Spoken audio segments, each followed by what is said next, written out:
உலகத்துல 1500 வருஷமா ஒரு கேம் இருக்கு. இன்னைக்கும் கோடிக்கணக்கான மக்கள் அந்த கேம் விளையாண்டு இருக்காங்க. அதுதான் செஸ், சதுரங்க விளையாட்டு. அதுக்கு முன்னாடி நம்ம சேனலை மறக்காம சப்ஸ்கிரைப் பண்ணுங்க அண்ட் பக்கத்துல இருக்க பெல் ஐகானை அழுத்துங்க. அப்பதான் நான் போடுற வீடியோ உங்களால பார்க்க முடியும். ஒரு சின்ன போர்டு கேம் எப்படி உலகத்திலேயே மிகவும் மதிக்கிற ஒரு ஜீனியஸ் கேமா இருக்கு. அதோட ஆரம்ப புள்ளி எங்க, அதை யாரு கண்டுபிடிச்சாங்க, வாங்க தெரிஞ்சுப்போம். நிறைய பேர் செஸ் யூரோப்ல கண்டுபிடிச்சதுன்னு நினைக்கிறாங்க. ஆனா அது உண்மை இல்லை. பல வரலாற்று ஆய்வாளர்களின் கருத்துப்படி செஸ் ஃபர்ஸ்ட் இந்தியாவில தான் ஆரம்பிச்சாங்க. சுமார் 6th செஞ்சுரியில இந்தியாவில சதுரங்கா அப்படிங்கிற விளையாட்டு இருந்துச்சு.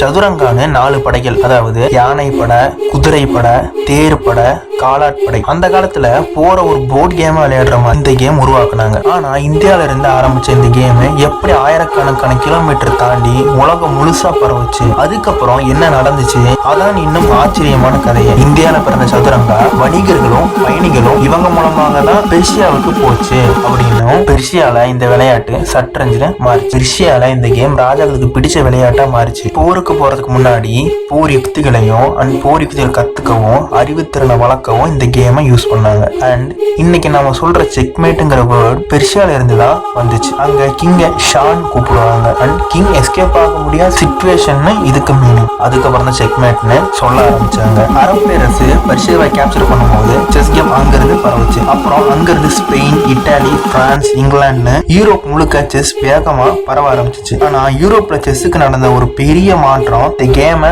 முழுசா மாத்தி அமைச்சிச்சு. யூரோப்புக்கு வந்த ஆரம்ப கால செஸ் இப்ப நாம விளையாடுற மாதிரி இல்ல. அப்போ குயின் ஒரே ஒரு கட்டம் மட்டும்தான் மூவ்மெண்ட் கொடுக்க முடியும் அண்ட் பிஷப் அதிக தூரம் நகர முடியாது. ஒரு செஸ் கேம் முடிய பல மணி நேரம் அண்ட் சில நாட்கள் கூட ஆகலாம்னு சொன்னாங்க. ஆனா 15th செஞ்சுரியில யூரோப் செஸ்ல மிகப்பெரிய சேஞ்சஸ் கொண்டு வந்தாங்க. குயின் எல்லா டைரக்ஷன்லயும் எவ்வளவு தூரம் வேணாலும் நகர முடியுங்கிற பவர் வந்துச்சு அண்ட் பிஷப் டைஜனல் எவ்வளவு தூரம் வேணா போலாங்கிற ரூல்ஸ் வந்துச்சு. இந்த ஒரு சேஞ்ச் தான் ரொம்ப இன்ட்ரெஸ்டிங்கா கேமை வேர்ல்டு முழுக்க மாத்தி அமைச்சிச்சு. இன்னைக்கு ஒவ்வொரு நாட்டிலையும் செஸ் மேட்ச் நடத்துறாங்க. லட்சக்கணக்கு பிளேயர் இந்த கேமை ஒரு ப்ரொஃபஷனல் தொழிலாகவே விளையாடிட்டு இருக்காங்க. 1997ல world champion Garry Kasparov Deep ப்ளூங்கிற சூப்பர் கம்ப்யூட்டருக்கு எதிராக விளையாண்டாரு. பல மேட்சுக்கு அப்புறம் டீப் ப்ளூ வின் பண்ணிச்சு. அந்த நாள் ஒரு கேள்வி உலகம் முழுவதும் இருந்தது. மனித அறிவை விட கணினி வேகம் சிந்திக்க ஆரம்பிச்சிருச்சான்னு எல்லாத்துக்கும் ஒரு டவுட் வந்துச்சு. அந்த போட்டி ஆர்டிபிஷியல் இன்டெலிஜென்ட் வரலாற்றிலேயே மிக முக்கியமான தருணங்களும் ஒன்னாக கருதப்பட்டுச்சு. ஓகே, செஸ் போர்ட்ல டோட்டலா 64 ஸ்கொயர் பாக்ஸ் இருக்கும். ஆனா ஒரு செஸ் கேம்ல வரக்கூடிய சாத்தியமான நகர்வுகள் பிரபஞ்சத்துல இருக்கிற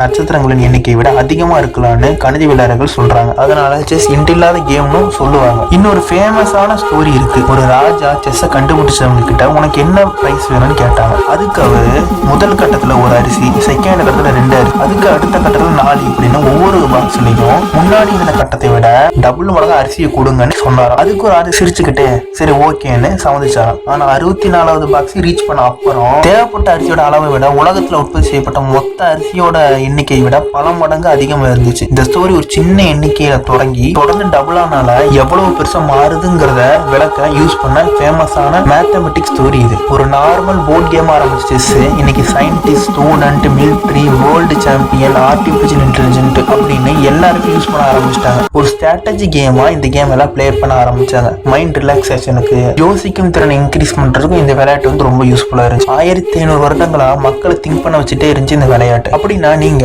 செஸ் பிளே பண்ணிருக்கீங்களா? உங்களுக்கு பிடிச்ச பிளேயர் யாரு? அண்ட் இதே மாதிரி mysterious and historical facts and trending news தெரிஞ்சுக்க நம்ம சேனலை மறக்காம சப்ஸ்கிரைப் பண்ணுங்க. இது நம்ம சண்முக ஆஃபீஷியல். நான் உங்களை நெக்ஸ்ட் வீடியோல பார்க்குறேன். பாய்.